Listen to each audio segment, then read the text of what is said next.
Ça arrive régulièrement. Cocaïne, ecstasy, speed, champignons. Voilà, tout ça, tout ce qui est possible d'acheter aujourd'hui autour de nous, assez facilement.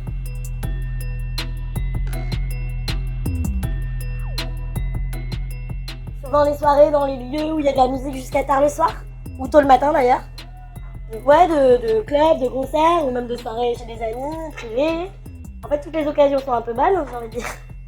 Parce que ça nous permet de moins avoir besoin de dormir, d'être plus à l'aise avec les autres. Et parce qu'en général, on rigole beaucoup. En général, le lendemain de ces soirées, j'ai pas le goût, je suis triste. J'ai qu'une envie, c'est de trouver quelqu'un qui fait un câlin et d'attendre que la journée passe et de passer au lendemain, quoi. Baisse de sérotonine, c'est très souvent, je dois avoir un métabolisme qui ne fonctionne pas très bien. Mais voilà, comme l'alcool, on recommence. Et oui, il y a des facilitateurs, c'est déjà, ça se trouve partout. Là, je suis allée à une soirée, pas plus tard que la semaine dernière, une simple dépendaison de crémaillère.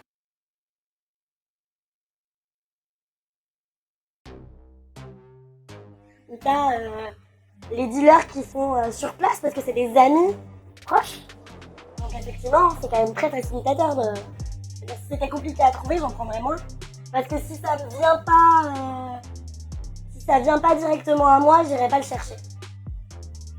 Bon, ça reste quand même dans un contexte de fête, jamais j'en prendrais pour aller au travail. Et oui, c'est rassurant de se dire que j'en ai pas besoin, j'en ai jamais eu besoin. Mais quand il y en a, ça apporte un peu plus de fun, entre guillemets, à mes jours, à mes nuits surtout.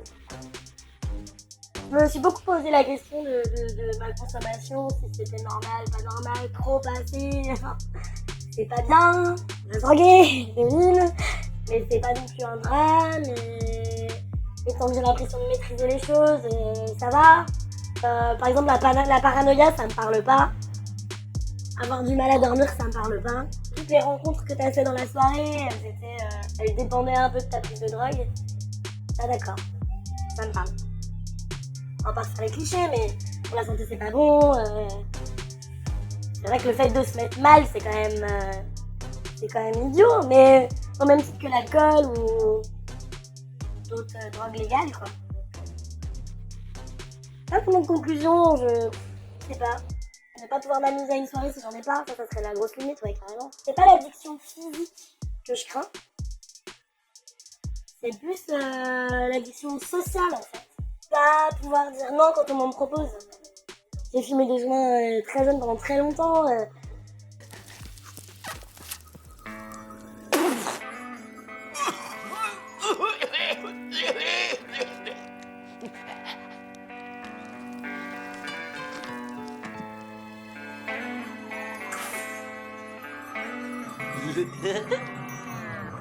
J'ai jamais été accro, je peux tout à fait m'en passer, donc je pense que je suis pas déjà le type de personne à être très sensible aux addictions physiques.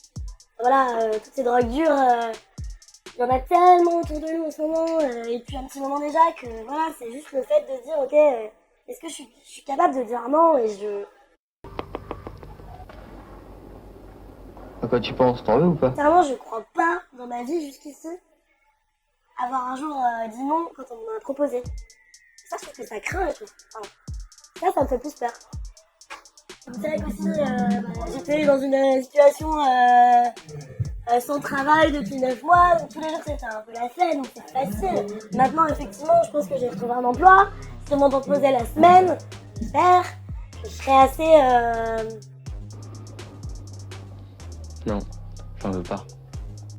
assez intelligente, ça va pas être le mot, mais que j'arriverais à dire non, parce que ça ne s'y prête pas, et qu'il faut que je sois en forme le lendemain, et puis que ça sert à rien au fond, pas comme ça, c'est pas comme aller boire un verre, quoi, ça dure beaucoup plus longtemps et ça implique plus de choses. Donc oui, j'espère que je serai capable de dire non, ouais. Ça peut être un bel objectif. C'est idiot, mais quand tu vois des gens en prendre et les mâchoires qui quand tu les vois, je trouve que ces gens font peur, et en fait des fois je me dis mais en fait je me mets dans le même état, et du coup je trouve ça dégoûtant en fait, je trouve ça pas beau, et quand tu fais une soirée où t'as pris des tasses, ça se voit sur ta gueule. ça te donne pas envie de voir des gens comme ça, tu les plains quoi. Et du coup, ouais, pour moi, c'est important de garder une maîtrise de mon apparence, entre guillemets, et de pas, ouais, que les gens ne s'en rendent pas forcément compte. Tout pareil, Speed, MDMA, Ecstasy, je trouve que c'est un peu les mêmes. Sinon, après, t'as les champignons, ça, c'est encore autre chose. Que pour le coup, j'ai beaucoup moins de scrupules à prendre, mais finalement, on en trouve beaucoup moins. T'as des vraies perceptions de ton environnement qui changent, enfin, c'est incroyable. Franchement, Bastien, il n'y a rien de plus beau que des licornes qui volent, quoi. C'est waouh. Et dans 1 heure, je vais les rentrer, mes petites licornes. Et franchement, elles sont trop belles. Ah ouais, juste le silence.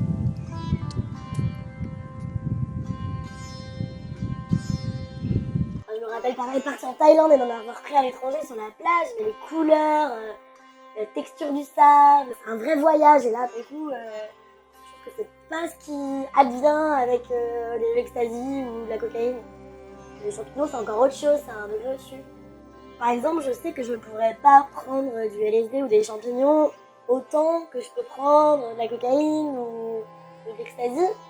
Parce que pour le coup, c'est des vrais voyages et c'est lourd, je trouve. Enfin, ça peut vraiment même te faire poser des questions qui vont rester le lendemain après, une fois que tu seras redescendu. Enfin, tu te poses des vraies questions, c'est un vrai voyage.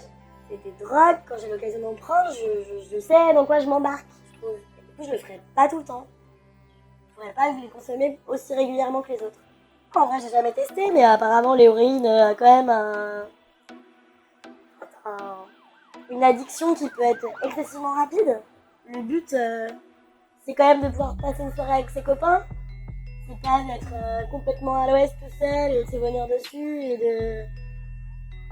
Ouais, de plus rien comprendre à ce qui se passe autour de soi. Mais non, la réalité, c'est bien. On n'est pas toujours obligé de trouver des moyens d'en sortir. C'est bien un peu de s'y confronter, donc...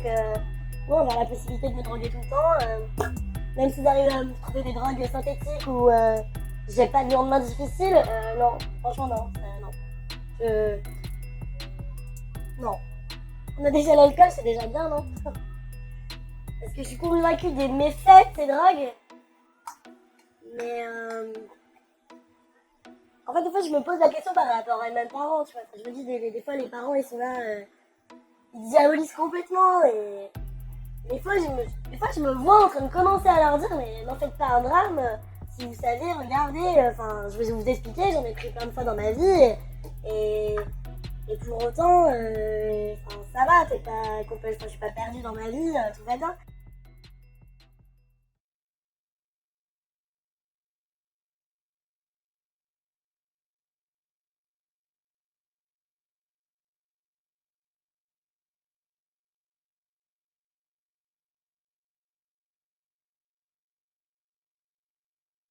Je pense que je suis partie là-dessus, mais...